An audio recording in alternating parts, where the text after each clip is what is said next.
siang anak-anak.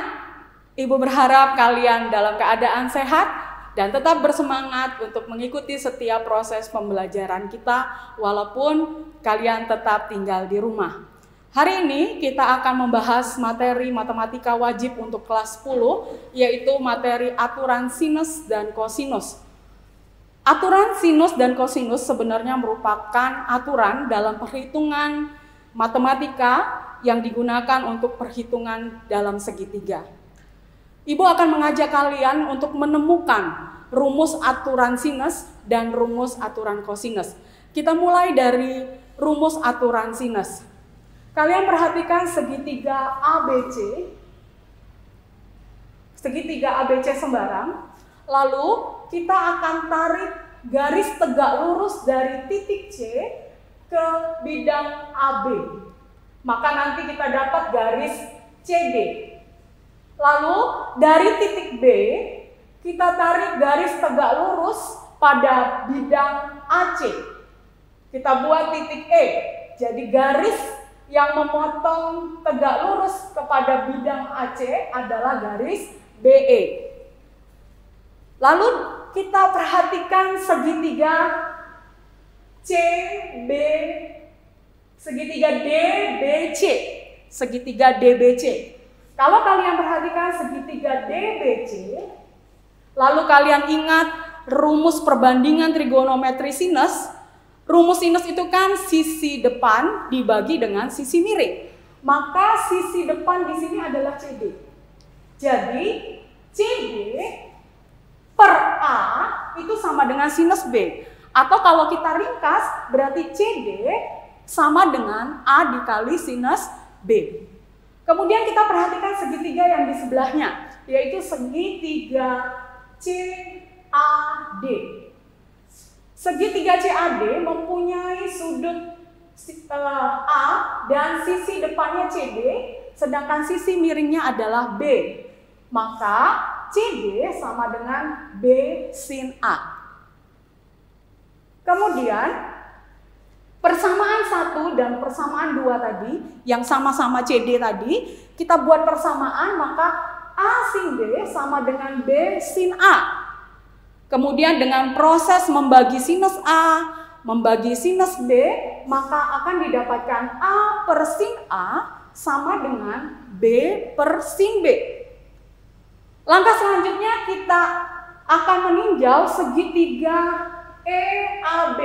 Segitiga EAB. Segitiga EAB ini mempunyai sisi depan BE. Sehingga kita dapat BE sama dengan C sinus A.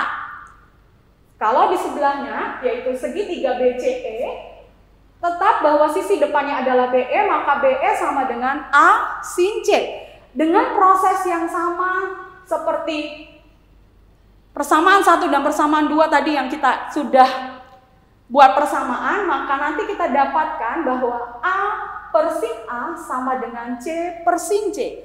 Jadi berarti bahwa A per sin A sama juga dengan B per sin B dan akan sama juga dengan C per sin C. Inilah yang disebut dengan aturan sinus. A per sin A sama dengan B per sin B sama dengan C per sin C. Aturan sinus digunakan untuk apa?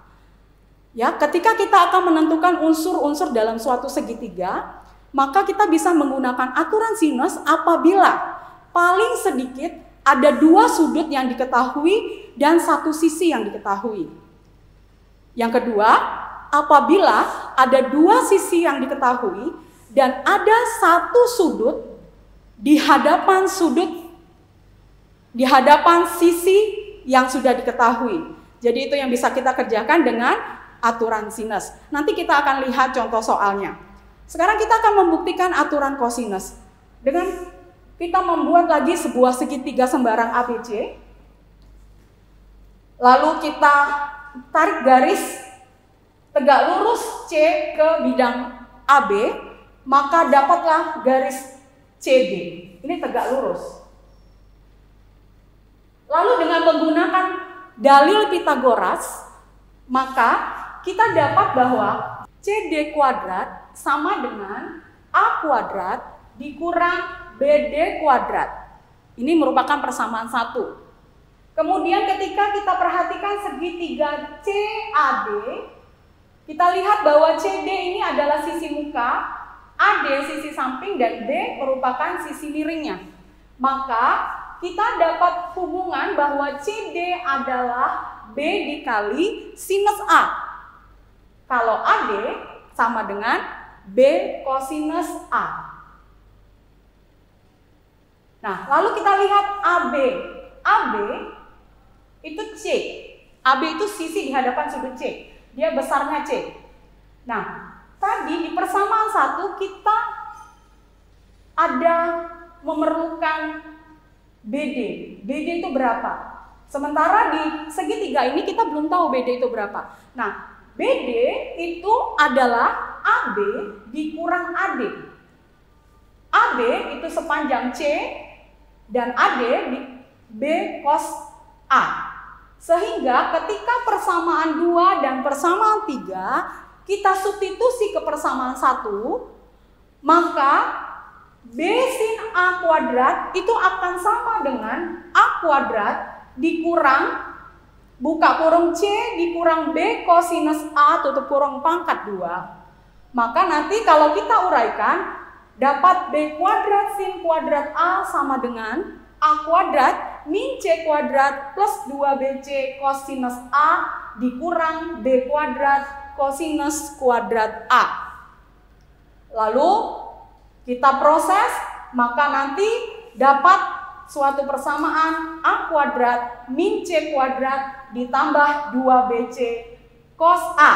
Lalu kita kembalikan lagi, maka B kuadrat sama dengan A kuadrat min C kuadrat ditambah 2BC cos A, sehingga nanti diperoleh A kuadrat sama dengan B kuadrat ditambah C kuadrat dikurang 2BC kosinus A. Ya, ini yang disebut dengan aturan kosinus. Lalu kalau kita pindahkan lagi garis, ini kita tarik garis lagi dari B ke AC, lalu kita tarik lagi garis A ke bidang BC, maka nanti kita dapatkan B kuadrat sama dengan A kuadrat tambah C kuadrat min 2AC kosinus beta kosinus B, dan C kuadrat sama dengan A kuadrat ditambah B kuadrat dikurang 2AB kosinus C. Inilah yang Ibu bisa sampaikan penurunan rumus kosinus. Nanti ke depannya kalau seandainya ada soal yang bertanya tentang kosinus sudut, maka kalian tinggal putar saja rumus ini. Jadi misalnya A kuadrat sama dengan B kuadrat ditambah C kuadrat min 2BC kosinus A. Yang ditanya kosinus A, maka kalian tinggal merubah B kuadrat ditambah C kuadrat dikurang A kuadrat dibagi 2BC. Sampai demikian, apakah kalian bisa mengerti? Ya, supaya kalian bisa lebih mengerti, kita perhatikan contoh soal. Soal yang pertama, suatu segitiga PQR dengan PQ 8 cm, sudut QPR sama dengan 45 derajat, sudut PQR sama dengan 75 derajat. Tentukan panjang QR. Nah, untuk mengerjakan soal ini, langkah pertama kita harus menggambar dulu. Kita buat segitiga PQR. PQR.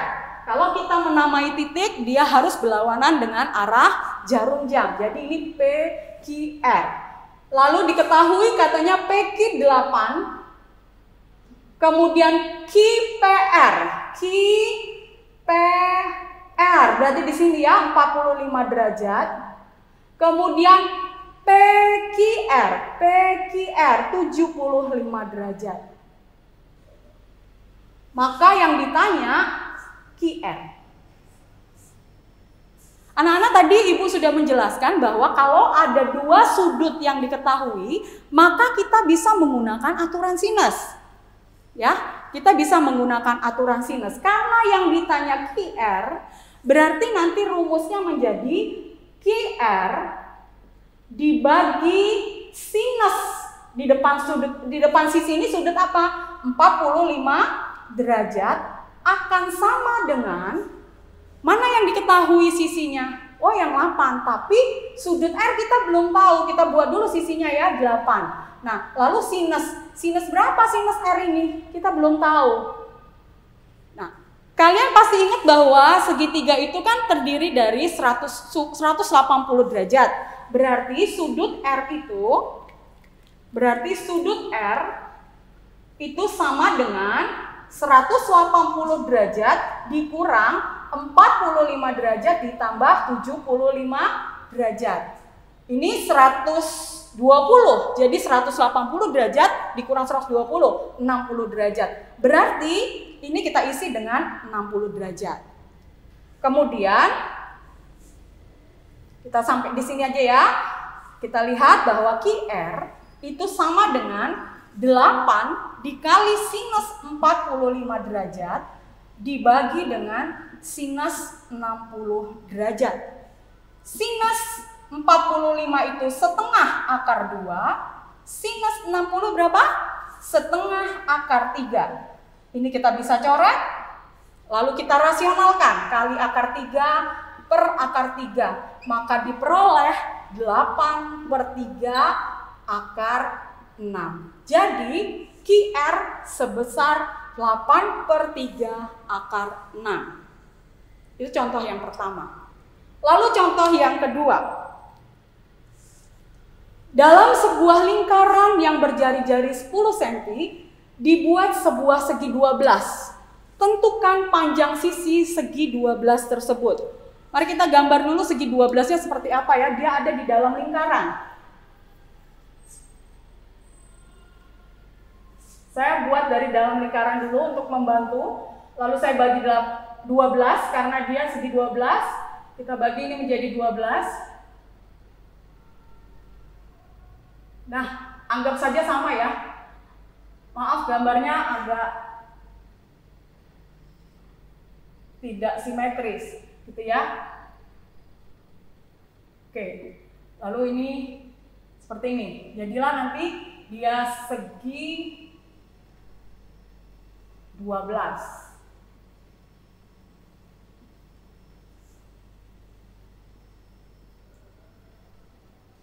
Katanya jari-jarinya 10. Jari-jari itu kan dari titik pusat lingkaran ke keliling lingkaran ini, ke lingkarannya. Berarti ini 10. Kalau yang ini 10, berarti ini juga 10. Yang jadi pertanyaan nanti kan yang di sini. Kalau kita misalkan ini A, ini B, ini O, berarti yang ditanya itu AB. Nah, sudut O-nya berapa ya? Kalau lingkaran kan 360 derajat. Berarti karena dia dibagi 12, berarti nanti sudutnya adalah 360 dibagi 12, 30 derajat. Jadi ini 30 derajat. Nah sekarang kita punya segitiga O ini seperti ini dengan sudut 30 derajat, jari-jari 10. Yang di sini yang ditanya. Nah kalau kita punya dua sisi dan satu sudut apit, maka kita bisa gunakan aturan kosinus. Aturan kosinus. Jadi kalau seandainya ini kita buat sisinya ini kita buat, dan kita buat seperti ini aja ya, AB kuadrat sama dengan OB kuadrat ditambah OA kuadrat dikurang 2 kali OB kali OA kosinus sudut O, ya. Oke, kita lihat tadi OB. OB-nya sama dengan 10 kuadrat, OA 10 kuadrat dikurang 2 kali 10 dikali 10 kosinus 30 derajat.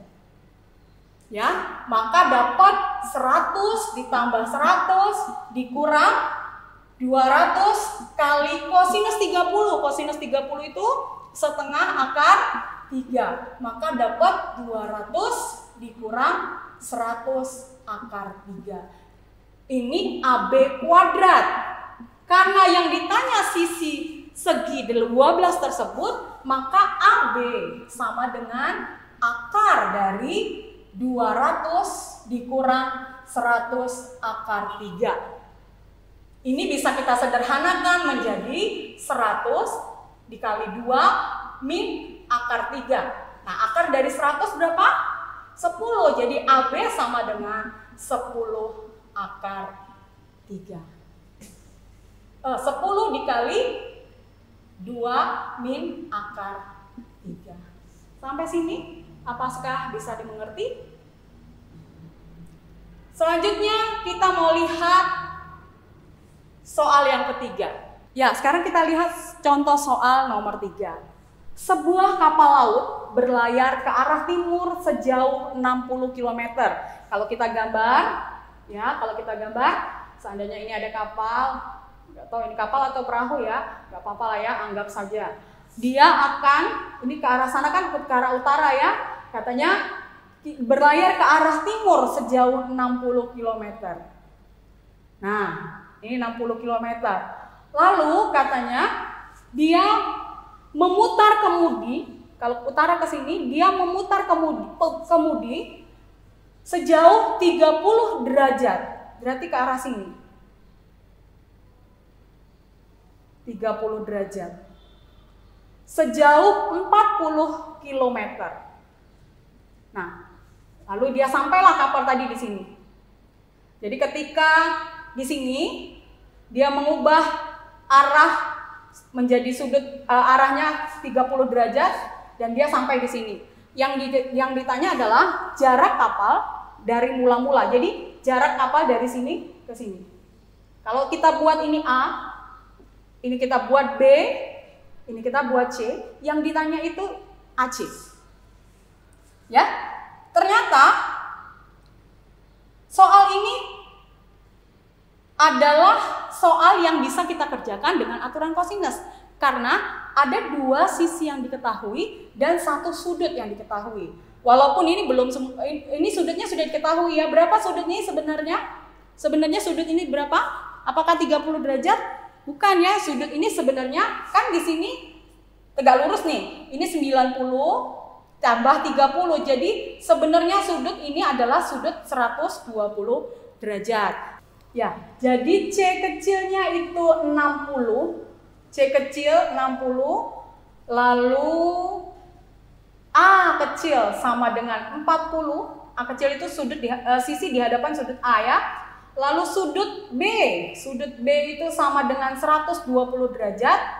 Dan yang ditanya itu B kecil, AC. Jadi B kecil itu yang ditanya. Nah, kalau seperti ini berarti kita menggunakan rumus aturan kosinus yang ini. Bahwa B kuadrat sama dengan A kuadrat ditambah C kuadrat dikurang 2AC kosinus B. Ya, lalu kita masukkan B kuadrat sama dengan A tadi 40, C-nya 60, lalu 2 dikali 40 dikali 60 kosinus 120. 40 kuadrat berapa? Ya, 1630. 60 kuadrat itu 3600 dikurang, perhatikan ini, 2 kali 40 dikali 60 berarti berapa? 4800 dikali kosinus 120. Kosinus 120 itu kita pakai sudut relasi, sudah diajarin kan? Sudut relasi berarti kalau 120 itu ada di kuadran kedua. 120 itu berarti 180 dikurang 60. Jadi dia nilainya adalah minus kosinus 60. Nah, minus kosinus 60 kan setengah. Jadi ini 4800 dikali minus 1/2. Maka nanti hasilnya adalah 1.600 ditambah 3.600 ditambah, min kali min jadi tambah ya, 2.400. Maka hasilnya berapa? 67.600. Itu B kuadrat. Nah, B-nya berapa? Akar dari 7.600. Berapa ya kira-kira akar 7.600? Kita buat coba 400 dikali 76 dibagi 19 ya. 400 dikali 19. Maka dapatlah hasilnya 20 akar 19. Jadi kita dapat mengetahui jarak tempuh kapal itu dari A ke C adalah 20 akar 19 km. Demikian yang bisa Ibu sampaikan. Mudah-mudahan apa yang Ibu sampaikan bisa membantu kalian dalam mengikuti pembelajaran. Dan kalian boleh berhasil dalam pembelajaran matematika, khususnya aturan sinus dan kosinus. Selamat belajar, selamat berjuang.